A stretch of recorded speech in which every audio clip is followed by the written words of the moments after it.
Hi, everybody. So, for this first video lecture of the course, Ancient Greek Thought, we are going to introduce the first of the pre-Socratics. Remember, this is one of 4 units in the course. The first is the pre-Socratics, then the Socratics, uh, not the Socratics, Socrates himself, Plato is the third, and Aristotle is the fourth. So you'll notice that the pre-Socratics are defined by who they come before, and Socrates really is himself the turning point in the course. But by looking at these earlier thinkers, we'll see the very beginnings of a human record, people trying to ask fundamental questions about reality, at least in the Western cultural space. And hopefully, as I've said before, come to better understand how we think about these things as well. So let's dive in. Here we have some images of, I believe the middle figure is one of the sophists, Protagoras. So we'll have more to say about him in the coming weeks. But the two terms that we're introducing here are the Milesians and the Pythagoreans. So those are certainly terms that you may not be familiar with, and if not, don't worry, because it is the point of this course to help you understand. And I hope even just by the end of my remarks today, you'll have a better sense of who these folks are. Now, as we get started in this course, it's important to introduce the person who will be our main guide through all of these materials, and his name is Guthrie. So this fellow Guthrie was a Scottish scholar of classics. So if you're a scholar of classics, it means you study ancient Greek and Latin, usually the texts of Greece and Rome in those early years. He was a scholar at the University of Cambridge in the UK for a long time, and this book itself is from 1950. Now, this is one of those moments where you say, Professor, why are you assigning a book that is 70 years old? Well, that's a fair question. In my travels around, I have yet to find a book that is so short, clear, and concise as Guthrie's as a means of leading us through these thinkers in ancient Greek thought. I hope you agree. The book is quite clear, easy to follow, and will introduce all of the main themes that we're going to be engaging with over the next 8 weeks. He starts from the pre-Socratics and then, like us, moves up to Aristotle's what's called his Nicomachean Ethics. Not something to be scared of. Nicomachus is his son, and he's writing a book about ethics for his son named Nicomachus. I have us starting with chapter 2 of Guthrie, not chapter 1.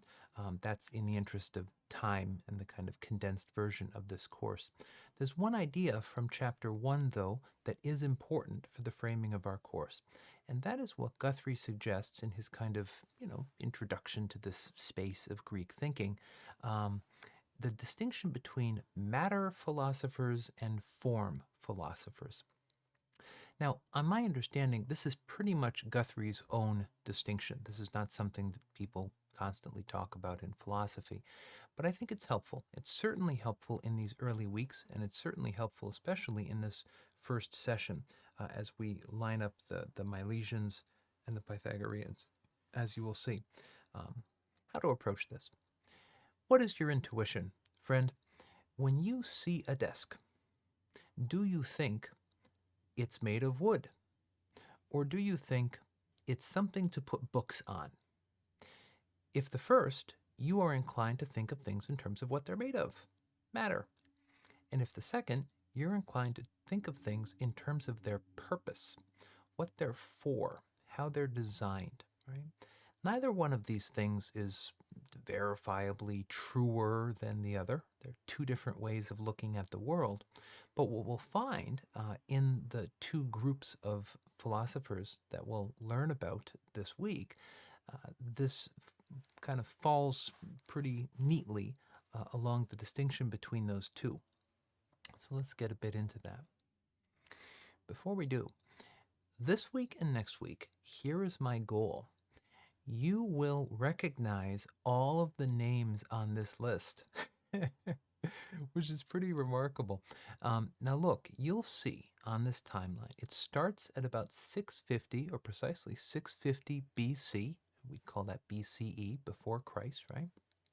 Then works up to 350 BC.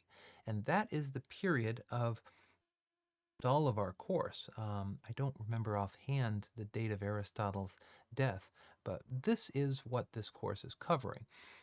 The first three of these thinkers, Thales, Anaximander, and Aneximonies, are known as the Milesians. Sometimes you'll hear them called the Ionians. It kind of goes either way.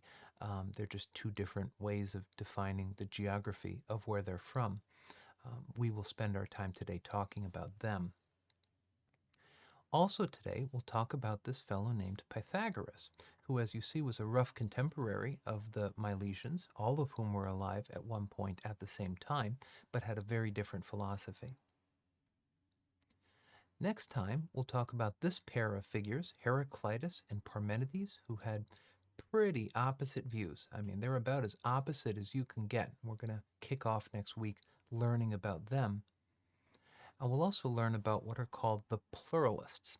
These are people who were kind of reacting against Parmenides, and we'll make sense of them a bit next week as well. Democritus there, the third name listed under the pluralists, is the founder of a school of thought known as atomism. And that is the origin of our modern word, atom, and atomic theory, which is, of course, the accepted theory within physics today for the composition of matter. We'll follow this in weeks 3 and 4 by looking at this group known as the Sophists. Protagoras and Gorgias are the two best known of that group. And their greatest opponent, shouldn't have done that, and their greatest opponent, Socrates. And remember, all of these figures are known as the pre-Socratics. And so we'll make some sense of why Socrates is such a big deal as we go on. Let's get back to these Milesians and Pythagoreans. So the Milesians, Thales, Anaximander, Aneximones. These are Guthrie's matter philosophers. All three ask the question, what is stuff made of? What's it made of? What's the ultimate substance out of which everything is composed, right? Pythagoras and his followers, who are known as Pythagoreans, are characterized by Guthrie as form philosophers. They're interested in the ideas of things, in the balance and harmony and relationships between things. We're going to look at both of them in turn. This distinction between matter and form, Guthrie links with a later distinction that you might be familiar with, the empirical and the ideal. If something is empirical, it can be observed using our senses and conclusions can be drawn. In the modern version, of course, we conduct experiments. We form a hypothesis, we test it, and then we develop a theory on its basis. Ideal refers to the things of the mind, right? And so that's often contrasted with the empirical. For all of these thinkers in our course, though, I mean, you sometimes think, well, is it about matter or spirit, right? I'm a materialist, I'm a religious person, or whatever. That distinction does not really exist yet. I mean, those two terms are used, but there's not a conception like many of us have today that there's matter, which is a bunch of dead stuff, and then there's spirit or spirituality, and that's some kind of separate realm. Simply doesn't exist yet as an idea. So both of these groups, the Milesians and the Pythagoreans, are part of this pre-Socratic period in philosophy. So let's take a quick look at them. Here we have a Google image, my friends. So yes, all of the images here are borrowed from the wonderful interwebs, and I am grateful to their creators of Thales, Anaximander, and Anaximenes. Where are these people? Ooh, which city are they in? They are in Miletus. There it is, on the coast of what is today Turkey. All three of these figures were there. Thales came first. He had a student, Anaximander, who had a student, Aneximonies. Basically three generations of thinkers. As we saw on our table to begin, these people from the city of Miletus, the Milesians, right, flourished in the early 6th century BC. So of course you're counting down until you get to the year 0, and then you start counting up. As we said, they were teachers and students of one another. We call them a school of thought. Are they a school of thought? Yes and no. They're united by questions, and Guthrie does a good job presenting this. They don't have like a philosophy, a doctrine that they all hold in common. So, in that sense, not a school of thought. But they are asking this question, as I said before: what is the world made of? Why should that be interesting?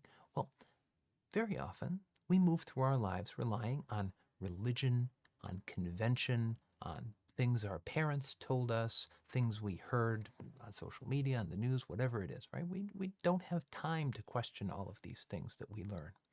But what the Milesians held is that you can actually go beyond these religious opinions and conventional beliefs and start asking more fundamental questions. That's the difference, right? The difference is they're going beyond convention and they're asking deeper questions.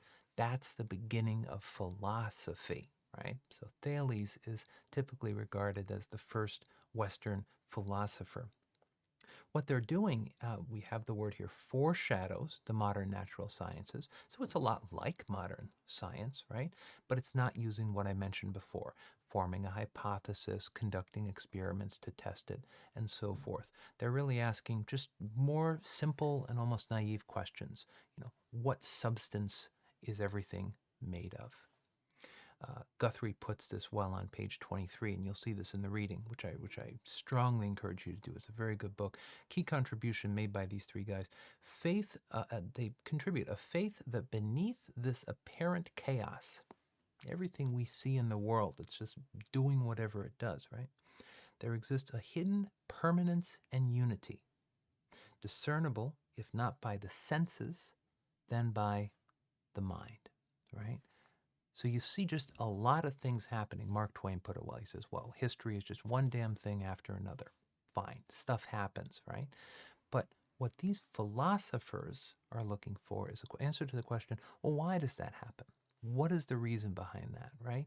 The modern sciences, physics, chemistry, biology, were originally just called natural philosophy, right? Philosophy today seems to mean something kind of like thinking about vague things, right? Philosophy means the love of wisdom, right? It's asking questions, it's yearning to learn something about how reality is composed, and that's what these thinkers are doing.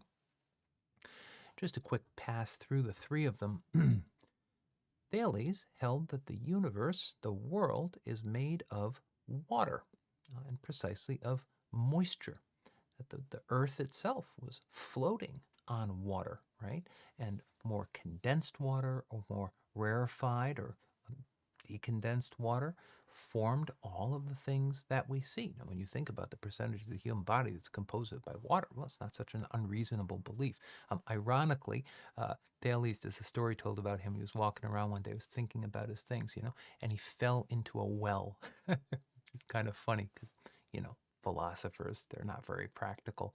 Also funny because he believed the world was made of water. But he did other things too that Guthrie talks about. He predicted an earthquake, made some money by predicting a good olive harvest one year. You wouldn't call this full-fledged modern natural science, but he's developing theories, making predictions, and again, getting at that deeper order. That's what makes Thales of Miletus a philosopher, right? Concerning the gods, he shared with his time and developed in a unique way the idea that everything is full of gods. This is a quotation that we have from him, very suggestive quotation. It's also a beautiful image. I would submit that what we call the divine is somehow present in all things. Now, his student Anaximander took a different view. He didn't think that what are the four elements, right? Earth, water, fire, and air. He said, all right, Thales, you're looking for the substance of all things, right? Clearly, we have these four different elements, so it can't really be any one of those things. The principle, the originating point, right? The ruler of all things, what is that deep substance? Is going to be, he called it the apeiron. You might say, well, that's not very helpful, right? Well, what is the apeiron? It literally means the limitless, right? Peiron is from the word for limit, and then a means none, like asexual would mean not sexual reproduction, right? Apeiron means no limit. So he had this idea of this infinite, right? The apeiron, and the world, as Guthrie puts it, he saw as a warring concourse of opposite qualities, right? Hot and cold, wet and dry. And then in this infinite, all of these opposites are constantly kind of struggling with each other. This word arche in the first bullet point is also important. We get the word architecture from this. What is the principle of the building? The blueprint, basically. That's what arche means. It means down to the very deep structure of the thing. His student, Anaximander, he liked this apeiron thing, but he thought it was a bit vague, right? The arche, he thought, the principle of all things, could actually be one of the four elements. And whereas Thales said it was water, and Anaximander said it was this limitless, infinite, the apeiron, right? Aneximony says it's air, right? Or better, a kind of mist. So he's almost going back to Thales there. This condenses and rarefies, just like we said for Thales, to produce earth, water, fire, and air, the four elements. So everything physical in the world, everything at all in the world for Anaximenes, comes out of air. Our soul, even, he thinks, is a small bit of this air. And because the whole universe he regarded as divine, right? For us to be composed of that air, not only our bodies, but what he calls our soul, right? The principle of our life, because this is made of air as well, we ourselves are part of God. We ourselves are a little piece of that divinity. Like Thales, his teacher's teacher, he also predicted natural phenomena and was, a curious and seeking person. That's the Milesians. Matter philosophers. What's it made of? What's the deep reality? Just one quick slide, too, on Pythagoras, and then we're going to wrap up for today. Here is Pythagoras in the famous painting, The School of Athens in the Vatican, where many of the ancient philosophers are depicted. We might have occasion to look more closely at that later in the course. What's the story with Pythagoras? Well, he's Greek because he's from that same part of the world, but he actually moves to Italy. He travels in different places in Egypt and in Babylon, which is today Iran, in the Middle East, and he settles in this town or city of Croton in Italy around the year 530. Pythagoras mixed, well, you talk about philosophy and religion, right? Mixed those completely. Philosophy for him was not just a system of ideas, something you think, it was a way of life, right? Philosophy was something that expressed your identity, harmony between yourself and the whole universe. It has to affect practically how you live in the world. Let's not pull punches. This was effectively a cult, right? People moved to Croton. They lived in community. The local people were like, well, what the heck is this? What are you people doing out there? This is weird, basically, right? They had a belief in the immortality of the soul. They actually had a belief in the transmigration of souls, a belief that you might associate with Hinduism, but it was held by Pythagoras. Some people think because of his time in Babylon.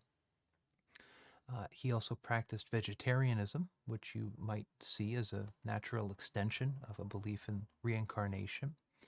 But his most important contributions, and the reasons for which he's remembered, is his belief in the his discoveries in the field of mathematics, music, and medicine. Now, in high school, or if you've taken the SAT or the GRE, you will know the Pythagorean theorem, a squared plus b squared equals c squared, right?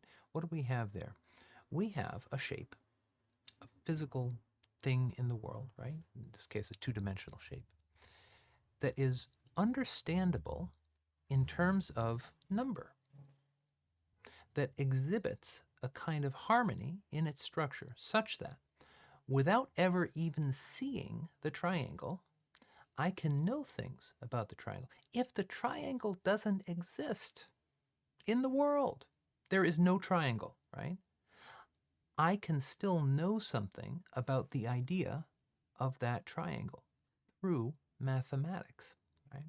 So this is what Pythagoras contributes. Thales, Anaximander, Anaximenes, they started asking these questions, right, about the deeper structure of reality. Pythagoras took it a step further. He said, let me show you what that structure is. Let me show you, right? Through mathematics, he's going to show how numbers and things, how you can use mathematics to understand the whole universe. Numbers and things intertwine, they form a unity. Ask yourself, how do we know that the observable universe is 13.7 billion years old? How would we possibly know that, right? Do we have telescopes? Do we just see it? We know it, my friends, through mathematics, right? Theoretical physics, think about Einstein, E equals mc squared, all of the equations you associate with natural sciences, especially physics, right? This is mathematics. What a remarkable thing. Open your mind and heart to this realization. You can know physical stuff through numbers. What an absolutely weird notion, right? Why should it be that the visible universe can be understood by stuff I write on my piece of paper? No reason why that should be. That's an astonishing fact. At least Pythagoras thought that it was. So struck was he by this that he was the first to use this word cosmos to describe the universe. We use the term universe, uni meaning one, and a kind of single order of things. For Pythagoras, the universe, as we call it, is a cosmos. It is a beautiful and orderly whole.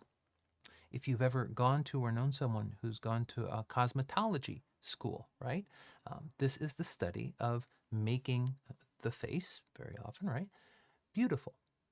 How do I beautify it? How do I bring together all the elements of the human face and create that beautiful appearance, right? Well, Pythagoras is saying not only can we create beautiful wholes, but nature itself, reality itself, is a beautiful whole, and it's waiting to be discovered, right? Here we have the great contribution and perennial contribution of Pythagoras. This is something that I hesitate to do because what I'm showing you now is something that I, your humble professor, do not understand fully. This is what's called the circle of fifths. And what I mean to convey by it is this, and I defer to any of you watching who know far more about this than I do. Pythagoras is responsible for our understanding of the octave, right? Of the way in which different tones, different frequencies of sound can be formed together or can be placed in sequence to produce what we call a scale, right? Or chords. All of the harmonies that you think of in terms of music, the entire field of music theory, in a way, comes birthing right, from the mind of this man, Pythagoras. And if you consider it, why should sound exhibit harmonies? Why should there be an almost perfect sequence of notes, right, that exist in this, perfect circle of harmonies? No reason for that to be so. And yet, astonishingly, it is. And so we have here, friends, philosophy, right? We're asking questions that go beyond religion, beyond convention, beyond just what we happen to see when we open our eyes. We're saying, why is it so? And we're discovering, my goodness, look at what we can find, right? This is what Pythagoras contributes. And this is what starts off our course in ancient Greek thought. You cannot have a better guide than Guthrie.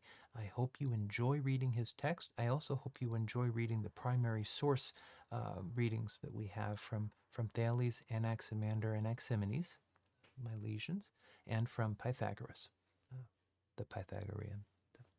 Thank you, and I look forward to our continued work in the course.